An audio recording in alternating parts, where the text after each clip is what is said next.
Hey, what is up everyone? Welcome back to another review, and today I'm taking a look at the high-grade After Colony Gundam Burn Lapius. Now, I will mention that it's not its name. Its actual name in Japanese sounds a little bit sketchy in English, so we're just going to go with Burn Lapius for this review. And in case you're wondering why it says After Colony on the box and you don't quite recognize this suit, well, this right here is from the Gundam Wing side story manga, which is called G-Unit. We would have seen a few kits from that before, like this one, and this one, but the Burn Lapius right here is something really cool and interesting about it. It shares some nice design elements with one of the most all-time coolest wingsuits of all time, Gundam Altron. It has those big old dragony style arms, this time referred to as the golem claws. It can also transform into something that is similar to something like a Hygog, so that is pretty cool. Anyway, this right here sadly is a premium Bandai exclusive, so if you do want one of your own, you can get yours exactly where I got mine, and that is from those absolutely fantastic people over at Bai. The link is usual in the description. Now let's check it out. So jumping right on into the aesthetics, and what can I say when it comes to wild-looking high-grade Gundam kits, this is about as wild as it comes. This, well, it barely resembles a Gundam at all besides the head on top. Now this right here is a variant, or should I say an upgrade of the Gundam Asclepius. Who would have taken a look at the high grade of that quite a while ago. This is what it looked like, and it's had quite a little bit of a change, but the core of the kit is quite similar. Actually, it's quite similar all the way back to the first G-Unit kit, which was the Gundam Geminis. Again, when it does come to the looks of this kit, it is ridiculously unique. It's a greenish blue on a very light powder blue. The details come in a nice yellow on top of that. There are some stickers in the build. There is one on the chest that you can see right there. I did not use every single one of them. I will circle back to that again soon.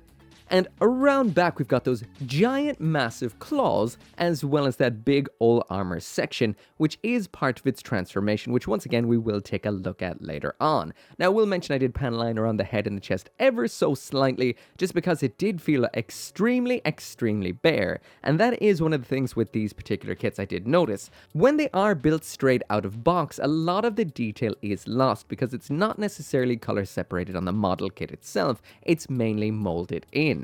It does look fantastic once you actually get a bit of ink into those lines, but if you don't, it can look ridiculously plain. So highly recommended to pan line this particular kit. Overall though, this is one unique kit that will definitely stand out with pretty much any other high grades out there. It is over the top, uniquely colored, and really not like much else, even the Asclepius that it's based on. So there are some color correcting stickers in the build. Now, I didn't use any of the color correcting ones. I did, however, use the little kind of orange ones, which are the various little cameras all over the unit, and the eye stickers. The orange ones are just on various parts of the kit, like what you're seeing right here in the chest, up on this absolutely ridiculous head crest section right here. Now, I will mention that these ones do have a little bit of a yellow lip around them. It's not just the orange section, so they do look might funny. We have some more of these stickers on the golem heads right here. So for the eyes, these don't kind of lay as well as they could. They don't look fantastic. Might be a little bit hard to see, but there is another one in deep inside of that there.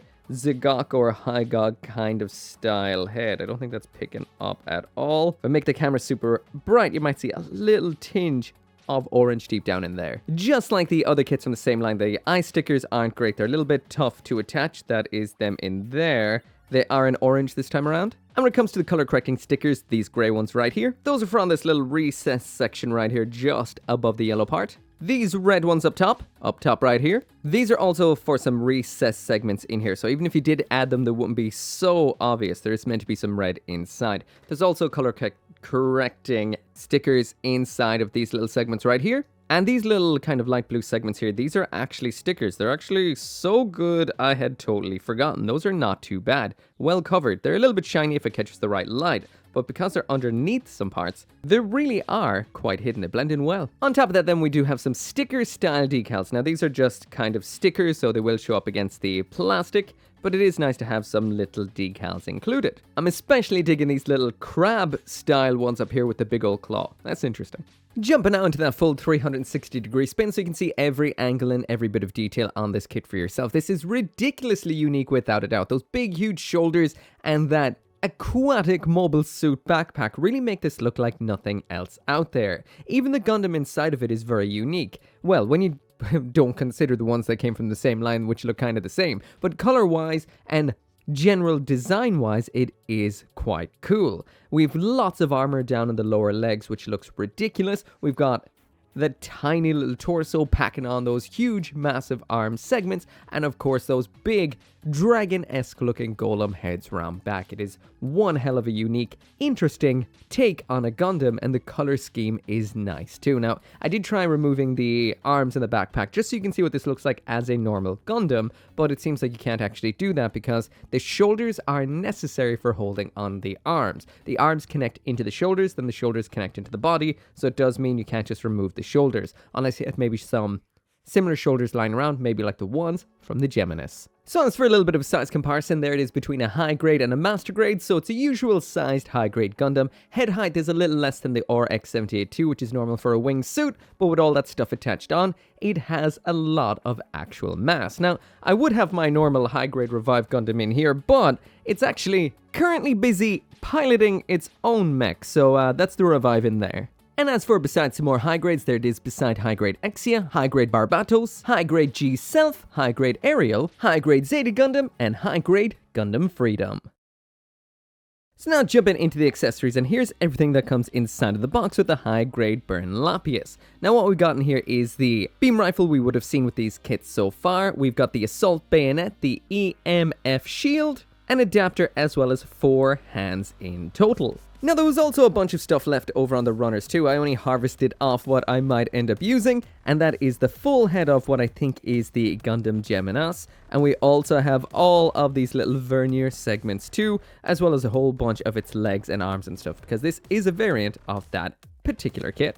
I will also mention we do have a base adapter in here too, because these kits do not have the 3mm hole in their crotch zone for attaching a stand or base into. This kind of just bridges the gap between the crotch in general. It's just this kind of funny flat plate, and you just pop one of these into it just like that, and it works out pretty well. As for the hands in here, the only one that we do have that is unique is this left hand widespread hand, which is nice to have included. This is the same as we would have seen from this line so far, just the left hand one. It's blocky, but quite cool. Besides that though, the hands we have in here are a left and right standard holding hand, and a single right hand trigger finger holding hand. As for the equipment in here, first off we do have the beam rifle. This attaches into the standard trigger finger holding hand, so this can only be held in the right hand. The design of these particular rifles is very, very nice. They're very simple. It's just 2 gray sides. The muzzle section is a separate piece, and then we do have these extremely nice color separated aspects right here. This is in the exact same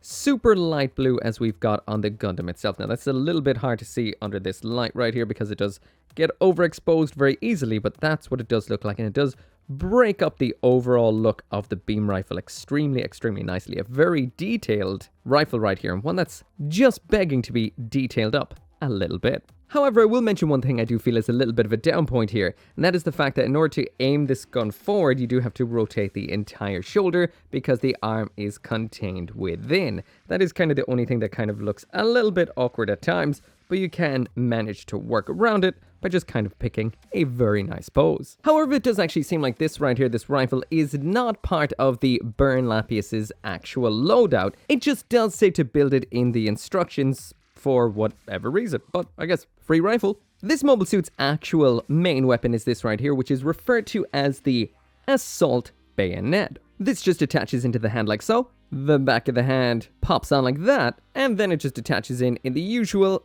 kind of way like so. Now I will mention this right here is a little bit of a delicate weapon. These little sections right here are attached on with C-clips, which attach onto a particular side of this little setup right down here. And if you put it on the wrong side, you will immediately stress said weak C-clips, which I totally did. So be careful with these when attaching them on. This has a beam shooty segment right in the middle there, and it also is a little bit of a kind of slashy, clippy, grabby, claw style weapon. This little weapon also features a cool kind of little transformation that just works like this. You just close these endpoints back up like this, open the whole thing up, and then they can spin on this axis right here and become this almost anchor-shaped version. Switching it back is exactly the same, and it's super simple to do. Again, be careful with those C-clips because they are extremely, extremely fragile. Next up in here, we've got the shield. This is very nice in the exact same color scheme as the mobile suit itself. There is the underside. Again, this probably could be in a kind of gray, maybe, in some of these aspects. It's hard to tell sometimes what color things are meant to be, but a bit of panel lining will bring that out nicely. We've got this little bit of an attachment point right here for attaching it onto the arm, and that just attaches onto the arm in the usual kind of way. There's a little bit of a hole around back. Now, this isn't a 3mm hole. It's a kind of slot attachment, so it isn't really universal, but anyway, once it is attached on, it looks like this, and this does kind of weigh out the mobile suit ever so nicely. The shape is very similar to the assault bayonet, so you've got a similar weight of equipment on both sides, and that is something I really like. But there is also another little bit of an option here. Or should I actually say a couple of options. So the first one is you're actually able to just remove the little part which is for attaching it onto the forearm like this, and then you can attach it in under the rear armor like this right here. So you got yourself another bit of an armor plate round back instead of on the arm, which does look pretty cool. Now, I will mention, the plastic in this kit is really soft and debatably a little bit on the bad side. It just broke. I didn't do anything besides just try to remove it. It just broke. It just popped right off. Now, that's the second thing. The other thing is the stressing C-clips on the actual assault bayonet. So be very careful. This has the softest, weakest plastic, which I'll also mention does affect the build a lot. But I'll mention that a little bit later on when it comes to the articulation. Anyway, the other option we do have in here is you take a different adapter, attach it onto the rear of the shield like this, and you can attach the assault bayonet onto it like so. And this is for storing it when it's in its transformed mode, and I suppose it's about time to check out what exactly the transformation with this kit is like. So now moving into the transformation, I will mention I totally forgot to actually add this in right here. This is the little kind of extension aspect for the arms, the golem claws back there. You don't actually put two together, just did that for the exaggerated effect in the intro, but I forgot to pop these with all of the accessories when I was lining them up, but there's those included too. So just like we would have seen with the Gundam Lapius, which turned from this Gundam right here into this aquatic mobile suit right here, this does pretty much the same thing. In order to do that, there is a little bit of a parts formation, or should I say parts removal. You take off the head like so, as well as the golem arms round back. You then twist the arms, move them up inside of the shoulders, and the little fin section on the sides closes up, which is very nice, leaving the vernier exposed but hiding the arms nicely. You then realign the little yellow segment around back, which I can't help but think looks like Lego, and then you add in the section of the arm like so, this little piece right here, to extend the length of the golem arm, and then you pop the golem claw onto it. Next up then is the leg. You do not have to remove this to do it, I just removed it for the sake of clarity. You move up a panel on the front and the back, lift this little segment here to unlock the foot. The foot compresses into the body itself, move that part back down, that locks it in place, and now you've got your almost high gog-esque looking feet on this. Lastly, then you take that big old backpack from around back and just bring it on over the mobile suit just like so. I will mention it's kind of a weak little C-clip kind of thing right here, so it does pop off. So be careful with this and you will make it work out. Just be careful of it popping off. Anyway, finally then you do have the shield bayonet combo, which attach into the back of it just like so. And that is what we get in the end, and it is pretty ridiculous. So there is the Gundam Burn Lapius in its dual mode in all of its ridiculous over-the-top glory. Now, I will mention it is a little bit of a weak mobile suit out of box. It will need a little bit of extra work not to be a floppy mess. But overall, it is quite cool. The arms have a lot more articulation than I thought they would.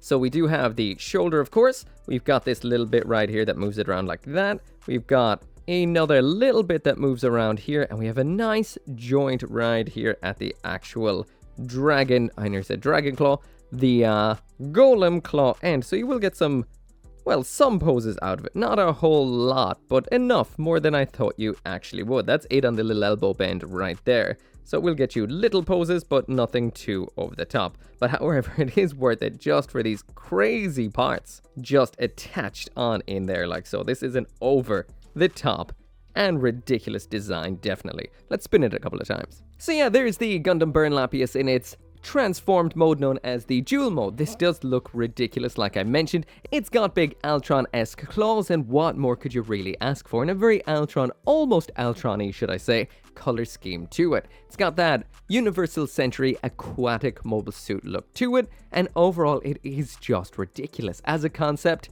as a mobile suit, as a model kit, this is a whole lot of fun. Again, it is a bit wiggly, but we'll check that out now.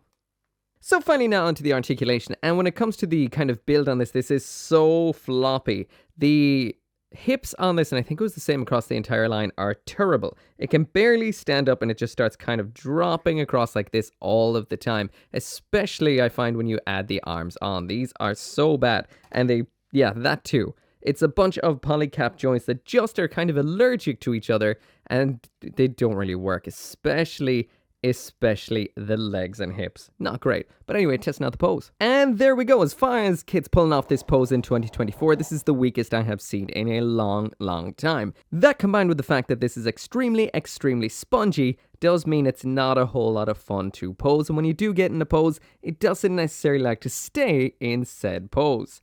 Overall, yeah, it's not great. Strength and posability wise out of box, not its strongest point.